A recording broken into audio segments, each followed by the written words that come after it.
20 March Guptipara rail স্টেশনের কাছে প্রথম যেদিন প্রার্থী হওয়ার পর সুমনা সরকার যাচ্ছিলেন কয়েকজন সমর্থককে নিয়ে, তাকে কটূক্তি করা হয়েছিল।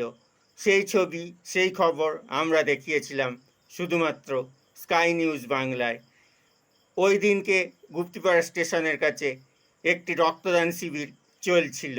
সেই ব্লাড ডোনেশন ক্যাম্প থেকেই কটূক্তি করা হয়েছিল সুমনা সরকারকে। আজ প্রায় 2 মাস হতে চলল সুমনা সরকার বিধায়িকা হয়েছেন।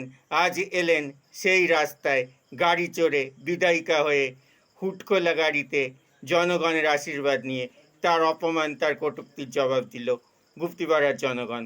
আমরা দেখব আজকের ছবি, এবং অবশ্যই 20 মার্চ রক্তদান শিবির থেকে কিভাবে একজন মহিলা প্রার্থীকে কটূক্তি করা হয়েছিল সেই খবরটাও আমরা আর একবার দেখে নেব আমাদের মিডিয়া সেন্টার আর্কাইভ থেকে।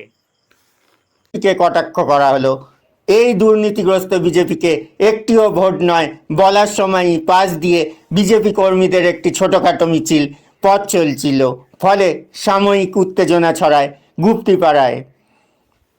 আমরা দেখাবো নাম না করে বিজেপির মহিলা প্রার্থীকে মাইকে কি বললেন টিএমসির প্রার্থী।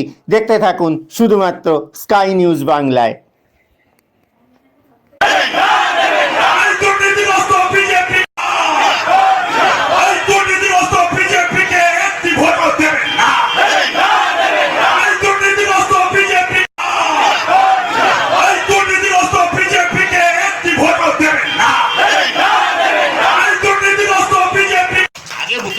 কথা বলো, লোভ তো প্রচুর তোমার, লোভ প্রচুর তোমার।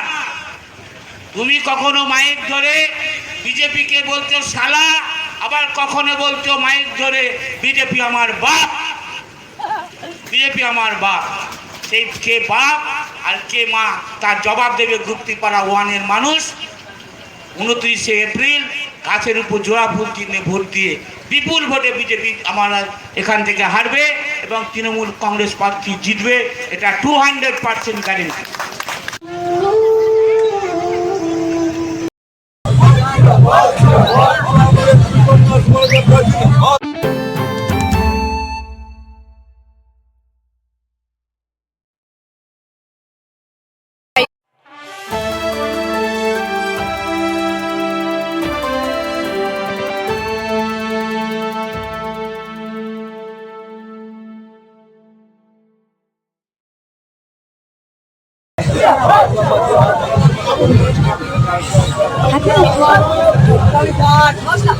Happy